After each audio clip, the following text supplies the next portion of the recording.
Hey, you! Do you want to learn how to fly jets? Good, because I'm going to teach you. Hey there, I'm John. This is TwobrosRC, and this is your beginner's guide to flying RC jets. Flying jets doesn't have to be hard. In fact, it can be pretty easy. With the right mindset and the willingness to learn, you can do almost anything. Let's start by making some physical adjustments to your transmitter to make it easier to fly. In my observations, RC pilots that I've seen are most often flying with a transmitter that's set up to be way too sensitive and thus leads to over-control and crashing even with simple setups and very little control authority set up in the model itself. First, many pilots don't know that you can adjust the stick length. Shorter sticks make it more difficult to control a plane because stick movement will be more sensitive and you'll be prone to over-controlling the jet. This will lead into the landing and takeoff sections coming up. To fix this, grab your radio. If you've got an NX style radio, you need the 1.5mm Allen wrench that the transmitter came with. Put the wrench into the hole in the center of the left stick, unscrew the set screw, rotate the stick's end to the left until the bottom of the screw threads are visible. Then hold the stick tight and screw the set screw back in place, nice and snug.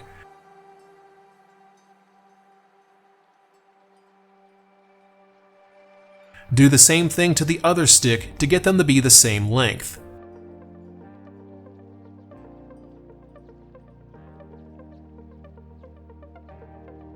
If you have an IX radio, your transmitter comes with twist caps on the sticks that are screwed in place with your fingers.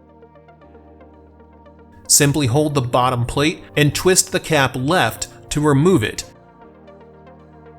Then twist the plate to the left to set it to your desired length.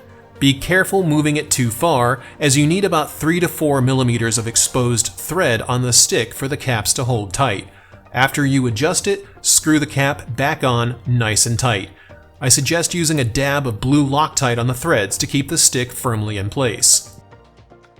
Longer sticks are like having positive expo in the transmitter, except it makes the stick less sensitive overall across the entire gimbal range. Not just the outer points of the gimbal, like what positive expo in the transmitter itself does.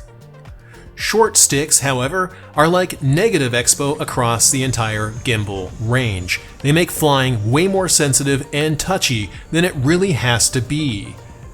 To refine the stick feel even more, you can add some expo in the transmitter itself on top of the stick length adjustment in the dual rate menu. I would suggest personally using about 50% if you're flying with full throws, like what I prefer doing. Otherwise, just change it to your preferences. Take off, fly around a bit, see what works for you. If you don't know how to adjust transmitter expo, click the card at the top right to visit the NX radio tutorial, which covers that. If you want to make it even more precise, increase the stick tension. The full-scale F-18 Hornet has a stick that requires 40 pounds of force to fully deflect. Obviously, you can't get that with a transmitter, but you can adjust the stick tension so that it takes more thumb or pinched finger force to move the sticks. This is done by checking your manual, or just look on screen right now. In the case of the NX radio, the diagram on screen shows you which 2 screws that you need to tighten to get the right stick tensioned up. To adjust the left stick, you only need to tighten 1 screw for the rudder stick. Both of them are on screen and they should be real easy to see. It also covers the IX-14, which is conveniently identical, except in the case of a plug on the right side that you need to remove. I suggest tightening them both to full and see how you like it. I can almost guarantee you'll fly better with longer sticks and properly tensioned gimbals. With all of these adjustments made, let me tell you why you're basically only going to see the E-flite Viper 70mm throughout this entire video. It's the jet that I learned to fly with, and it's a jet that behaves similar to larger, heavier, and more expensive jets. It comes with flaps and landing gear, which makes it a full house jet. Plus, it actually bites when it stalls. That's not always a good thing, but in this case, it is. Replacement parts aren't terribly expensive either, and Horizon always has them in stock. All of this combined makes it a perfect jet to train with.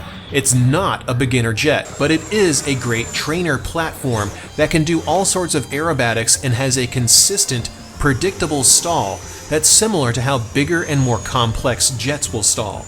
You'll learn a lot from flying this jet, just like I did when I started learning how to fly jets too. If you don't have a Viper 70 yet, follow along with this video by picking one up from the link in the description below, or support your local hobby shop and get it there if they have one.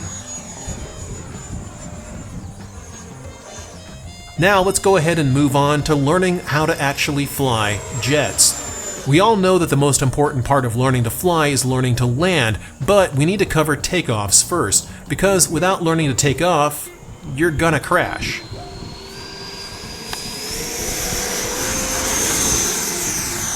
The biggest mistake that I see RC pilots make is taking off by slamming the left stick to full instantly.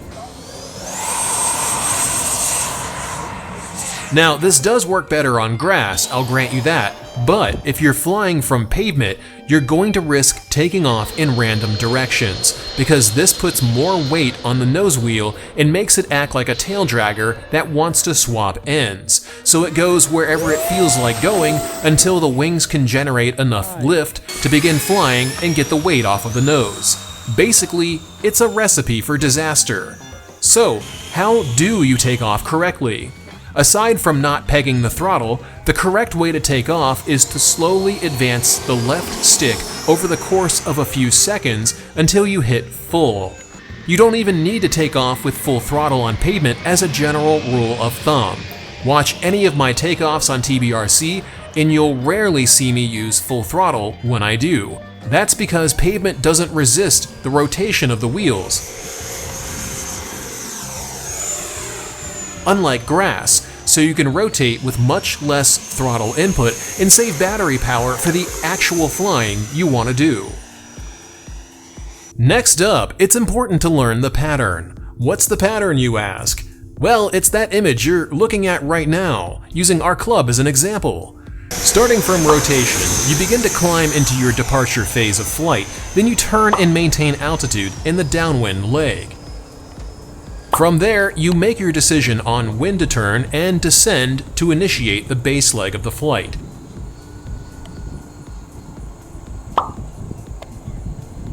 Then turn and align with the runway in your base leg. Then align with the runway fully and continue to descend to begin your final approach until you flare the jet and land in the touchdown zone.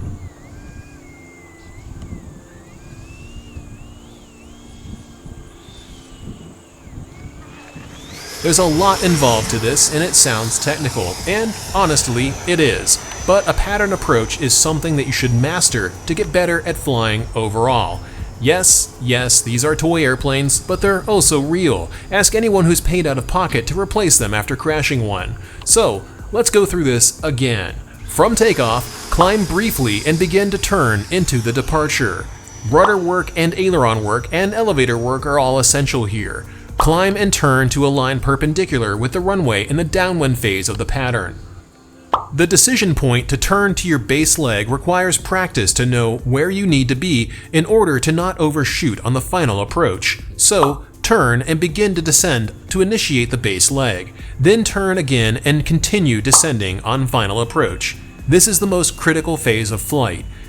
You'll fly the jet down with a little bit of throttle. Get it a few feet above the ground.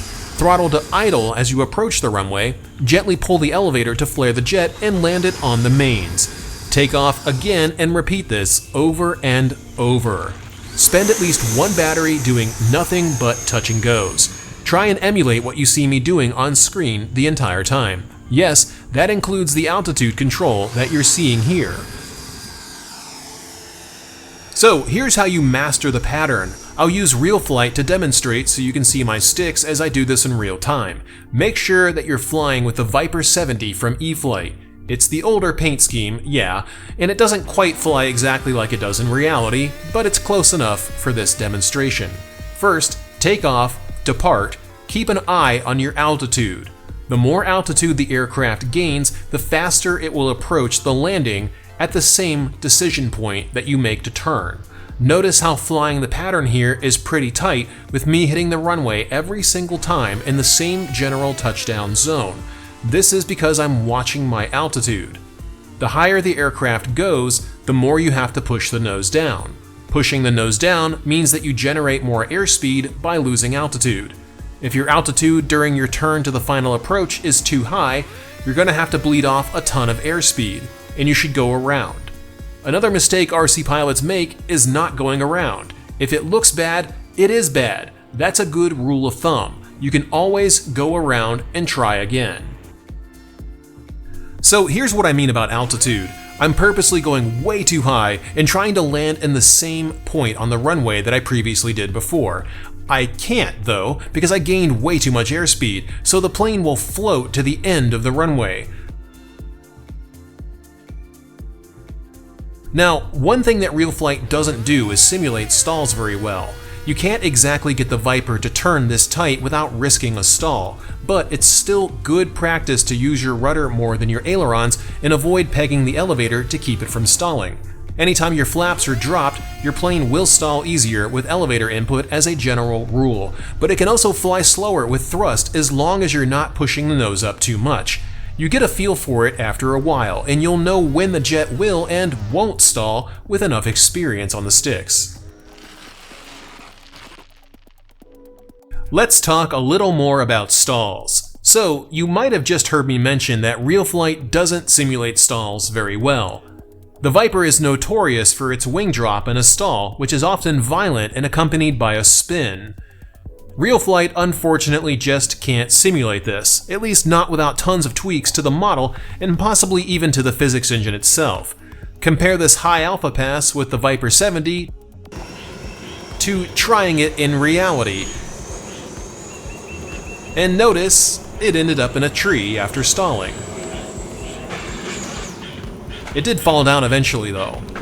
And it also looked like a hot mess in the sky while filming this video for you guys. So RealFlight does teach the basics of flying airplanes and jets too, but it doesn't simulate stalls very well, and that's unfortunately where pilots really need the most help. So to understand stalls, all you need to know is that the relationship between a stall and your elevator input is almost always 1-to-1. You rarely stall unless you added stick pressure on the elevator to force it to stall.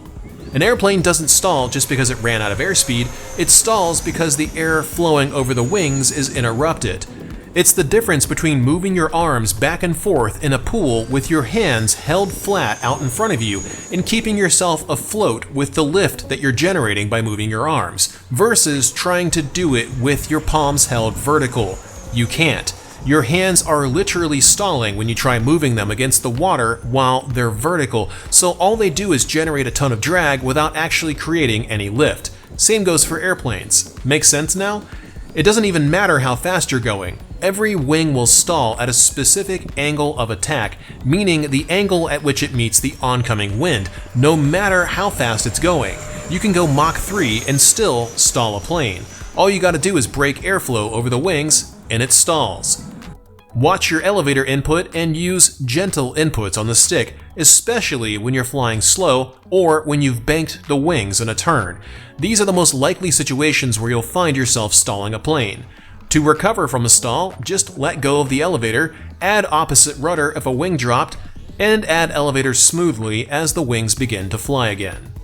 The biggest key to landing safely is a stabilized approach. Every single landing that you're seeing right now is the result of an unstabilized approach, caused by not landing with thrust and not flying with a constant angle of attack to keep the aircraft from porpoising, which is the vertical oscillation you're seeing because the jets are flying too fast on the approach, so even small amounts of elevator input cause them to appear to bounce up and down in the sky before they even touch. The last thing to cover here in learning how to land is learning how to flare. We actually had a comment on Discord recently which asked what even is a flare, which reminded me that this is a thing that people don't know. Flaring is the act of raising the nose of the aircraft with the elevator in the final approach right before touchdown, which causes the aircraft to bleed off its remaining airspeed and set down on the main wheels, ideally in a full stall. Flaring properly with the Viper 70 is a bit of a challenge because it's naturally a nose-heavy airplane, so it resists pitch input at slow airspeeds. But if you've maxed out the travel to 150, you should be able to get a semi-decent flare that at least allows you to settle down on the mains, if not all three wheels. Basically, you chop throttle at a reasonable speed before touchdown, then you feed in elevator to touch down on the mains by raising the nose, which causes the aircraft to bleed off its remaining airspeed. If you do it right, both mains will touch the ground.